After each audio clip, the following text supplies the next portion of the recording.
Good evening and thank you for joining us on ERi-TV. This is English news broadcast live from the headquarters in Asmara at 10:30 p.m. local time. First, the top stories. Presidents Isaias Afwerki and William Ruto held extensive discussion. Social science training to youth in Asaba region. North Korea military parade.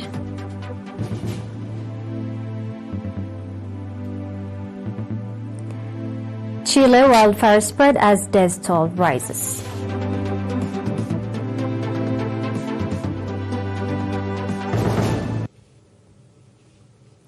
President Isaias Afwerki and President William Ruto today on 9th February held extensive and fruitful discussion at the State House in Nairobi.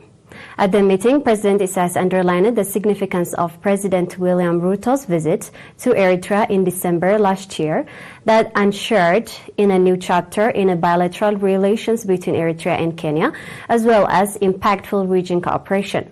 President Isaias said that the visit has expanded scope of cooperation in various developmental sectors. President Isaias also announced Eritrea's decision to renew its membership in Intergovernmental Authority of Development, IGAD, and readiness to play its part in its revitalization. President William Ruto, on his part, expressed Kenya's appreciation for Eritrea's role in the regional peace and stability, as well as its contribution in building Somalia's national army. President William Ruto announced that Kenya will open an embassy in Asmara. Eritrea and Kenya further agreed that the abolition of visa requirements for citizens traveling to two countries will be effective from today, 9th February 2023.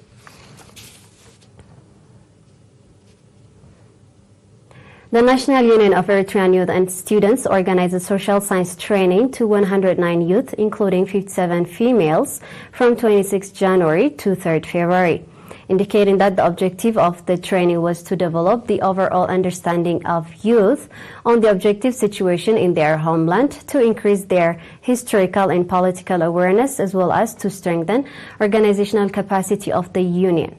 The union branch said that the training include political and ideological concepts, youth and national service, youth and information technology, among others. The program also incorporated seminar, narration, tour to historical sites, as well as debating and group discussions, pointing out that owing to the conscious and committed youth, Eritrea has emerged victorious against external conspiracies and hostilities, and has reached to the promising stage. Mr. Haile Toldebrhan, Secretary of PFDJ in the region, called on the trainees to strengthen organizational capacity and participation in the national affairs. We'll be back with international news after a short break. Stay tuned.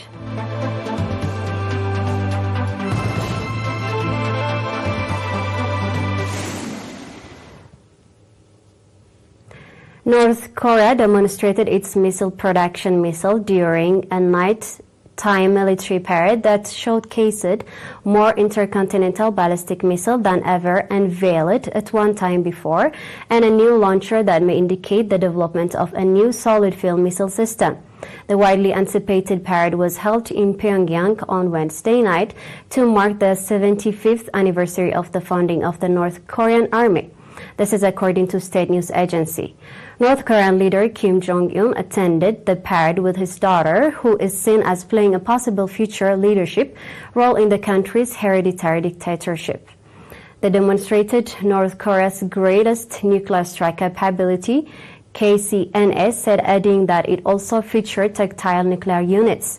Most of North Korea's largest ballistic missiles use liquid fuel, which requires them to be loaded with propellant at their launch site and is a time-consuming process. Developing a solid fuel ICBM has long been seen as a key goal for the country, as it could make its nuclear missile harder to spot and destroy during a conflict.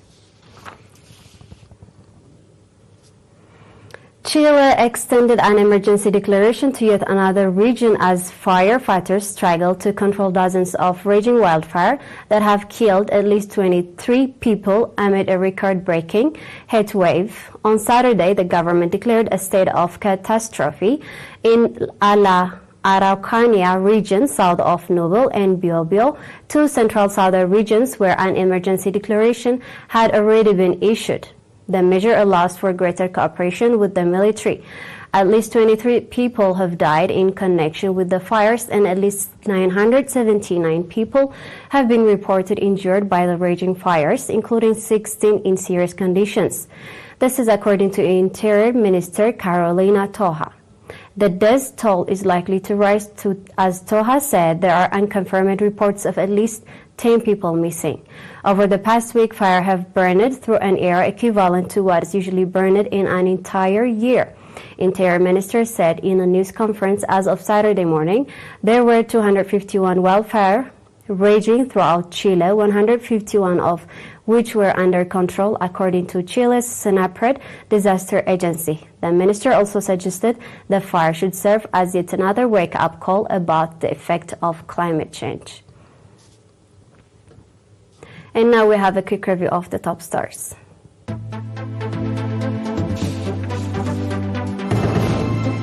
Presidents Isaias Afwerki and William Ruto held extensive discussion. Social science training to youth in Ansaba region. North Korean military parade.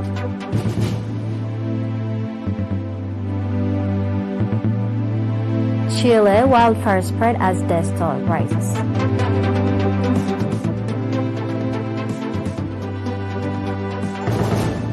It was me, Salim Berhana, with the news for tonight. Thank you for being with us.